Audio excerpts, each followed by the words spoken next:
on the show. More than 400 dead, hundreds other injured in a powerful earthquake at the Iran-Iraq border. Locals report more than 50 aftershocks. Lebanese Prime Minister Saad al-Hariri insists he's a free man and has resigned on his own. But Beirut claims Saudi Arabia has detained him. Where does the truth lie?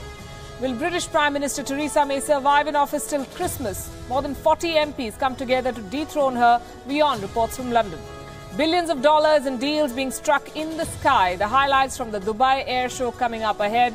But first to Manila. It was a packed day for Prime Minister Narendra Modi as the ASEAN Summit kicked off in the capital city of the Philippines. The Indian Prime Minister was welcomed by Philippine President Rodrigo Duterte and his wife at the opening ceremony of the summit. But that's not the only welcome the Prime Minister received. Leading newspapers featured full-page ads welcoming Narendra Modi, some with captions that said, "Long live Modi." Others spoke about the need to deepen India's trade ties with the Philippines.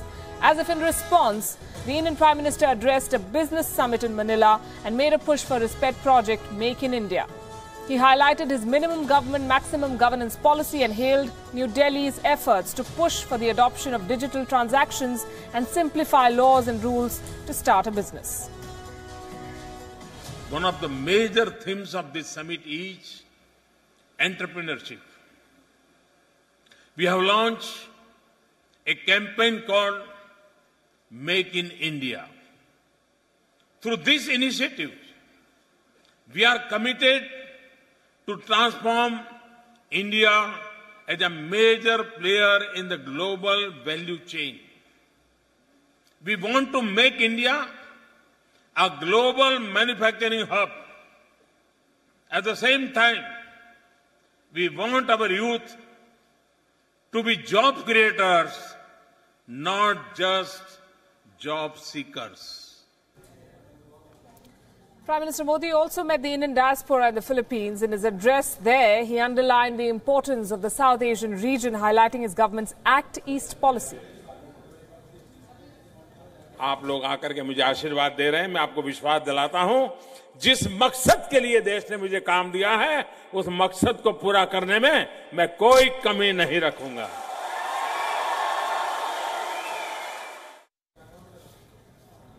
And joining us this evening, Arun Singh, former Indian ambassador to the United States, with me in the studio. Also, Constantino Xavier, fellow at the Carnegie India think tank, with us from Noida. Ramesh Ramachandran, my colleague, joining us from Manila. He's been reporting live, and we'll be joined by Gabriel Battaglia. He's a journalist with us from Beijing. Good evening to all of you. Ambassador Singh, let's begin with you. The highlights for you from day one of the Indian Prime Minister in Manila.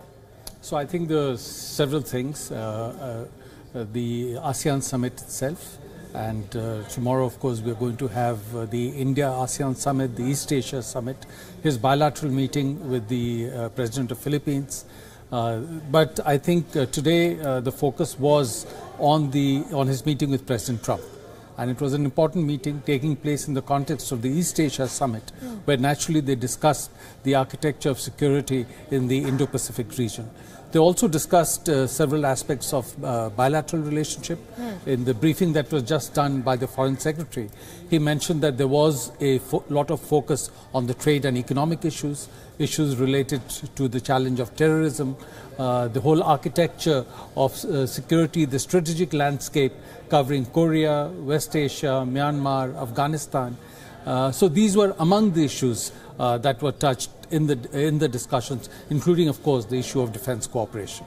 Constantino, a word from you. If you've tracked developments over the day today, the outreach to the Indian diaspora, the addressing of a business meeting, it seems Narendra Modi ticked a lot of boxes on the first day. Yeah, but I think the background story is the most important, that you have, as you rightly mentioned in your introduction, a more capable, a more assertive, in some ways a more hostile China emerging in Asia, and a lot of other countries showing concern about this China, and at the same time concern also about the United States and the future role of the US, which has been a security guarantor for a lot of countries in Asia, and is sort of under President Trump, oscillating and a bit unsure about the future role of the United States in Asia. So a lot of countries, Japan, Southeast Asian countries, the Australians, India included, are concerned. They're trying to talk to each other now and see how do we deal with this rising China, and how do we try to find solutions to work together to try to, counter, contain, or maybe bring the Chinese on board. Ramesh Ramachandran, if you're there with us, what have you picked up? Is the Indian delegation satisfied with the progress achieved on day one? Well, Palki, as Constantino mentioned there, the rise of China would have been the obvious topic of discussion between Prime Minister Modi and President Trump. But if that was discussed, it was not mentioned by the Foreign Secretary Jaishankar here at the media briefing just concluded moments ago. He went on to say essentially that they discussed economic issues in addition to a gamut of bilateral, regional and global issues, including but not limited to North Korean nuclear crisis, the situation in West Asia, and also a fair amount of time was devoted to Afghanistan, in addition to the violence in the Rakhine province of Myanmar. And critically, he also discussed proliferation linkages, nuclear linkages with the North Korean issue, which is a euphemism for Pakistan's and association and involvement with the North Korean nuclear program. Also, terrorism was discussed without referring to Pakistan by name. He said that in the region, to the west of India, all the way to West Asia was discussed under the rubric of terrorism. So these were issues that were discussed in the bilateral, and I would assume and that the issue of China would have been discussed in greater detail and at some length between the two leaders. Right, we'll go to the issue of China in just a bit. Let's first talk about one of the key bilateral meetings that the Indian Prime Minister had, that is with US President Donald Trump on the sidelines of this summit. Prime Minister Narendra Modi held a bilateral meeting with the American President, and this was the second meeting between the two leaders in a little over 4 months. In a brief exchange with the media before the talks, both leaders said that the deep relationship between India and the US goes beyond mutual issues. Prime Minister Modi also saying that they're working for the future of Asia. President Trump called Modi his friend and reiterated his commitment to work together. राष्ट्रपति Trump जहां भी गए हैं पिछले दिनों और जहां भी उनको भारत के संबंध में कहने का अवसर मिला है, उन्होंने भारत के संबंध में बहुत ही ऊंचा अभिप्राय व्यक्त किया है, बहुत ही आशास्पद भाव व्यक्त किया है। और मैं भी विश्वास दिलाता हूं कि भारत की विश्व की जो अपेक्षाएं हैं, अमेरिका की जो अपेक्षाएं हैं, भारत उसको खरा उतरने में भरपूर प्रयास करता रहा है और करता रहेगा। मैं फिर एक बार राष्ट्रपति ट्रंप का हृदय से बहुत बहुत आभार व्यक्त करता हूं। Gentlemen doing a fantastic job in bringing around lots of factions in India, bringing it all together. That's what I hear, and that's good news. And it really is. It's a lot of good reports coming out of India, so I want to congratulate you. But it's an honor to be with you. We're rounding the turn for our last couple of stops. On the economic side, or the bilateral was mainly economic issues that were discussed, trade and investment, and the thrust of the discussion was really how to grow trade and investments, how to improve market access in each other's countries. And Prime Minister particularly noted that energy imports had started now from the United States. As many of you know, the first shipment of US oil arrived in India. Also staying on the bilateral side, there was some discussion on the Global Entrepreneurship Summit, which is to happen at the end of the month in Hyderabad. Prime Minister mentioned that he was looking forward to Ivanka Trump's visit in that context. There was some discussion on the defense cooperation side. Prime Minister Modi was returning a courtesy after the American leader praised India and Vietnam, and this is what Donald Trump had said last week at a keynote address at the APEC. India is celebrating the 70th anniversary of its independence. It is a sovereign democracy, as well as, think of this, over 1 billion people. It's the largest democracy in the world. Since India opened its economy, it has achieved astounding growth and a new world of opportunity for its expanding middle class. And Prime Minister Modi has been working to bring that vast country and all of its people together as one. And he is working at it very, very successfully indeed. Gabriel, if I could come to you, we are looking at the usage of the term Indo-Pacific as both leaders from India and China come together, and the Chinese Foreign Ministry has responded saying that regional cooperation should neither be politicized nor exclusionary. How does Beijing view these developments and meetings and coming together of India, US, Japan and Australia? China's strategy is quite simple in my opinion. First, they agreed in making this code of conduct, which means we do not agree on how to fix the South China Sea conundrum, but on the other hand, we don't make war. We establish a code of conduct not to make war, which means basically a no solution is already a solution, which is very typically Chinese and I would say East Indian on one hand.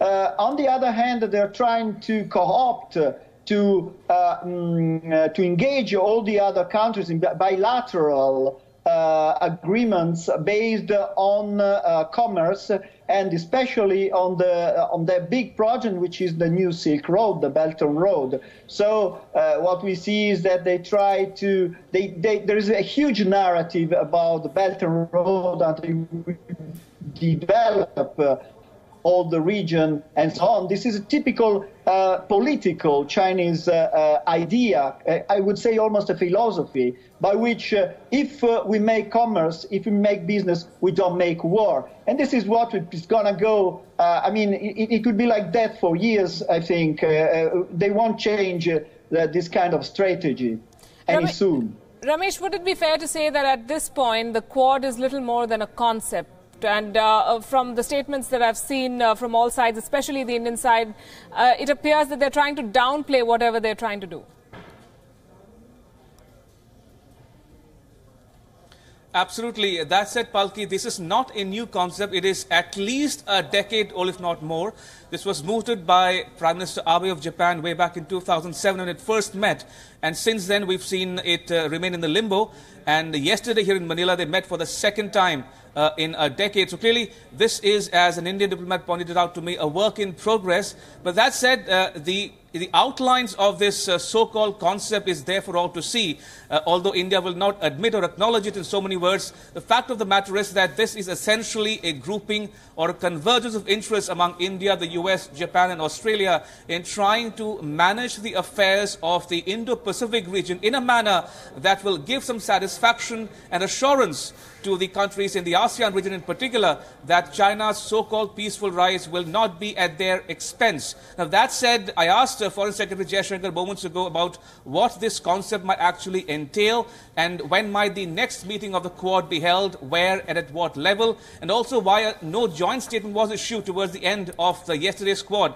The answer was at best evasive. All he ventured to say was that even China has a Quad on Afghanistan with Afghanistan, Pakistan, the US and China. So there you have it. I mean, India remains a reluctant participant at best. That said, India is alive to the challenges that the Indo-Pacific region poses to India's rise, and to my mind, this would have been factored in by the Indian foreign policy establishment, and we'll get to know in the days to come.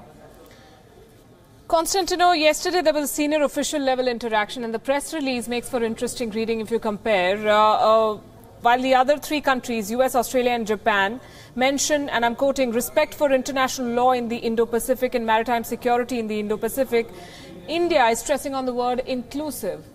Are they all on the same page, possibly in the same general direction, but still working out the nitty-gritties? So two things. I think, yes, I think they're pretty much on the same page. There's, of course, 4 different statements with slight variations.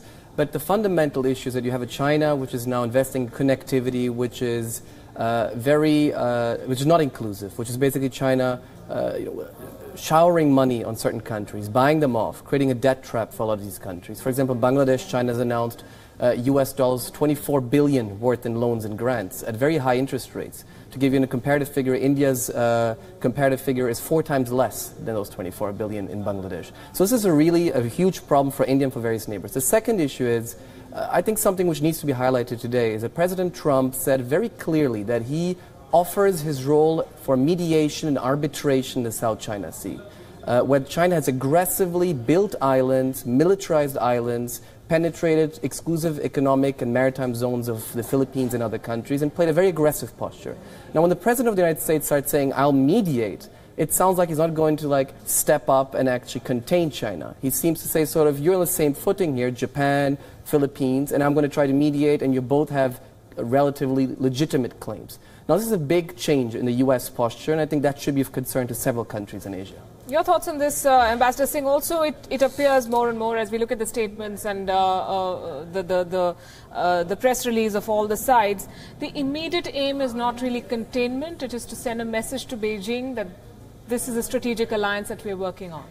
So I think the fact that the meeting took place of the quadrilateral is itself significant, and there's a message inherent in that.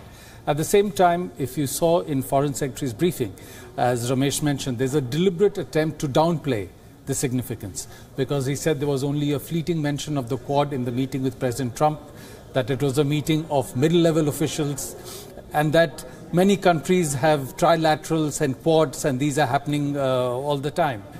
So clearly the attempt is step by step, see how it evolves, because each of the countries concerned, although they have concerns related to China, have different equities with China, and they have different levels of economic and other engagement with China. So we have to see how this process evolves. And secondly, on the issue that Constantino mentioned, in terms of the US approach to the steps that China has been taking in the East China Sea and the South China Sea, the present approach of the US administration is not really a new one. Even under the Obama administration, US had refused to take a position on the dispute aspect between Japan and China on the Senkaku Islands, or between Philippines and China. And they had said that they will not take a position on that, but that they will assert essentially freedom of navigation, and that they would be standing by their own treaty-bound commitments.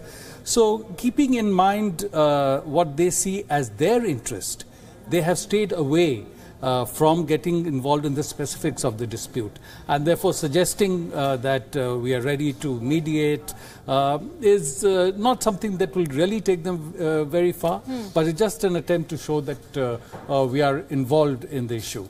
So as again Constantino mentioned, some people have suggested whether talking of mediation is a step back in terms of US assertion of its primacy in the region. But at the same time, this is a posture that the US has been taking now for several years, and not getting involved in the specifics of the dispute in the region. Right, and we have breaking news coming in that we can share with our viewers. WION has accessed details of the draft ASEAN statement. The participating Southeast Asian countries have raised the dispute of the South China Sea as expected prominently in the statement, and this statement will be released tomorrow. We can tell you the member countries aren't willing to let their guard down, as they put it, and have decided to work closely and cooperate to counter the Chinese aggression in the region.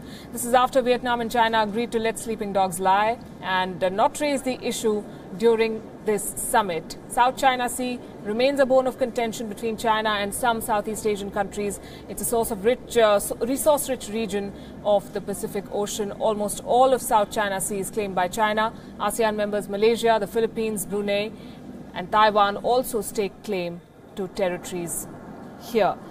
Ramesh, what have you picked up on this? And also, is terrorism going to feature on the statement, in the statement that comes out tomorrow?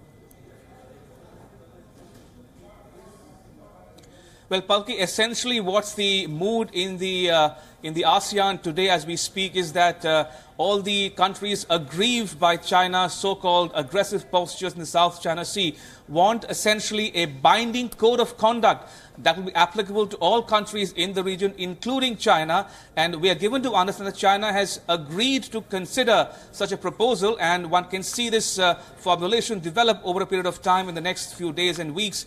But that said, it remains to be seen how it is actually implemented on the ground in the days to come. China has known to go back on its agreements, especially that concern maritime disputes. We saw that happen in the case of the ICJ verdict. China did not accept it and dismiss it, rejected it out of hand. So clearly, it remains to be seen what the intent on the part of China will be going forward. And on the issue of terrorism, it is indeed figuring, prominently in the discussions here on the margins of the ASEAN Summit in particular. Remember, this morning, the inaugural of the ASEAN Summit began by President Duterte's opening remarks, in which he began with a reference to Marawi, his government's success in pushing out these so-called Islamic State rebels from the southern Philippine city of Marawi, and how it might be instructive for other countries who are equally victims of terrorism. And we're given to understand that the chairman's statement, which will be issued towards the end of the ASEAN Summit, will make a reference to counter-terrorism and how countries in the region must cooperate without discrimination on the issue of terrorism. Gabriel, how is Beijing expected to respond to these developments, the statement that we believe will be released tomorrow? I don't think they will. They will do it through the official media, and so there will be this kind of comments. Generally, they try to stress the positive outcome of the summit, and the positive outcome of the summit should be eventually something about commerce, about economy. They won't stress any step back for China, any problem in terms of political problems. So I think China will keep on going with its strategy, which is based on the interconnectivity created by the Belt and Road. So step by step, create these bilateral agreements with the different countries, also India. Of course, the Group of Four is something that worries Beijing, but it's too early to see how Beijing will reply to that. We'll wait and see 2 more days for this summit. The Indian Prime Minister will be in Manila till Wednesday. Thanks very much, Ramesh Ramachandran, for joining us. Arun Singh, Constantino Xavier and Gabriel Battaglia, thank you all for sharing your perspective.